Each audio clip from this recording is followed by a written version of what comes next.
சந்தோஷம். காய்களில் கனியும் உண்டு, பழமும் உண்டு. நேரடியாக சில பழங்களை சாப்பிட்டு விடலாம். சில பழங்களை நம்ம பழுத்து தான் சாப்பிட வேண்டும். அதேபோல் காய்கறிகளும் இப்படிதான். ஒரு சில காய்கறிகள் நேரடியாகவே எடுத்துக்கொள்ளலாம். சில காய்கறிகளை சமைத்த பிறகுதான் அது தகுந்தது போல் நம்ம சாப்பிட முடியும். சில காய்களை சமைத்தால் அது சுவையாக இருக்கும். அது முருங்காய் இருக்கட்டும், பாவக்காய் இருக்கட்டும், எது இருந்தாலும் சமைத்த பிறகுதான் அதை சுவைக்கு தகுந்த மாதிரி அதை மாற்றி நம் பயன்பட முடியும். சில காய்கறிகள் நேரடியாகவே சாப்பிட்டு விடலாம்.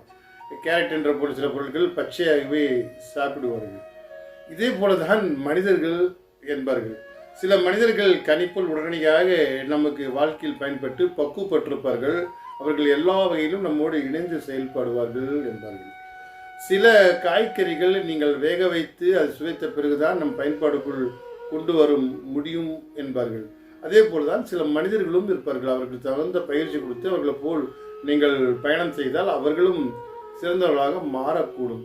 அதற்கான கால அவகாசம் எடுத்துக்கொண்டு அவர்கள் எந்த மாதிரி பயிற்சி எடுக்கக்கூடும் என்ற நீங்கள் பயிற்சி கொடுத்தால் அந்த மனிதர்கள் நம்மளோடு இயல்பாகவே வருவார் என்றார்கள். காய்கறியில் சில காய்கறிகளை நீங்கள் சுவைக்கும் போது அது விதவிதமாக, உதாரணத்துக்கு முருங்காய் எடுத்துக்கொள்ளலாம்.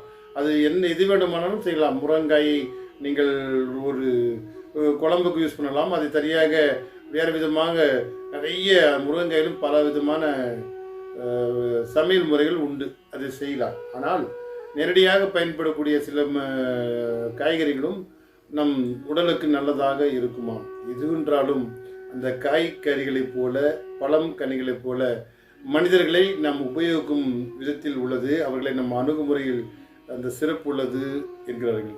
அதை கணிந்து சில மனிதர்களை உடனடியாக நமக்கு பயன்பட மனிதர்கள் இருப்பார்கள். சில மனிதர்கள் பயிற்சி கொடுத்து நம்மோடு பயணப்படக்கூடிய மனிதர்களும் இருப்பார்கள்.